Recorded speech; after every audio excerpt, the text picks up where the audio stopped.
Hi. Okay, so this is my interpretation of the Potter box. I try to put it in my own words where it makes sense to me.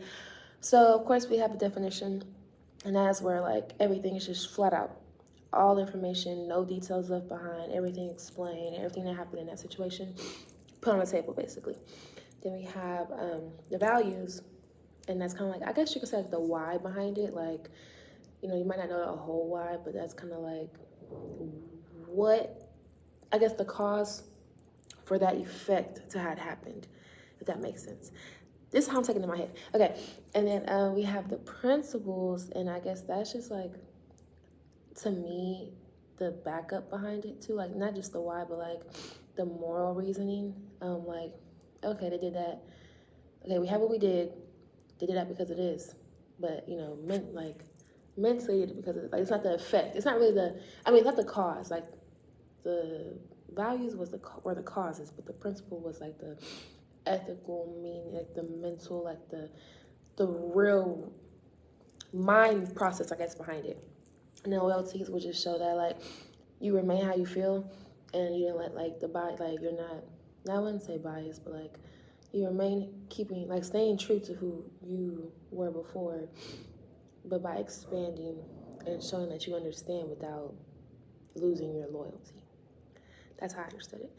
Um, But yes, so the four ethical principles I chose were the vow of ignorance, just because that one kind of stood out because like we're gonna be biased regardless. Like it's kind of hard. Like you can't take two people or whatever amount of people and expect them all to agree on one thing. Like everyone has different backgrounds, everything, and everyone has different mindsets. So it's kind of hard for people to not be quote unquote ignorant.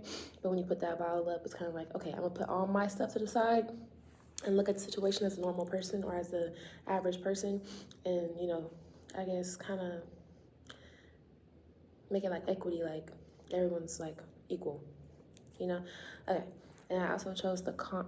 I don't want to say Kant. Kant's the categorical. I can't pronounce the words. So his was kind of like why things are wrong, and your like moral rules and duties, and then it's like not about the consequences, but I think he was more like on the bad side, like I don't know.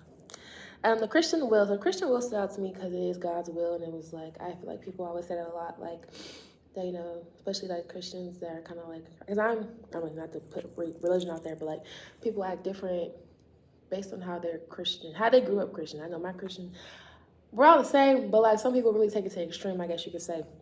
And so how we are under God's authority, and there's like boundaries and guidelines set, but people, trust in God, so they go by God's ruling and what God says and things like that. So that we have that. It challenges like a lot of things when it comes to ethical standpoints, because like I said, everyone's different.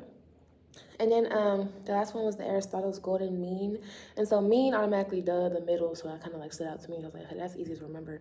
And so the way I took it was like you have the two things, and we're trying to come to okay, y'all have this separate like the extremes or like the crazy parts, and you kind of come to like a virtue in the middle.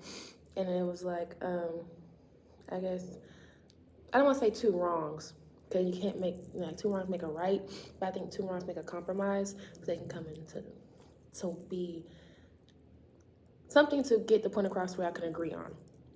Like just agree to disagree, but like okay, but we have this.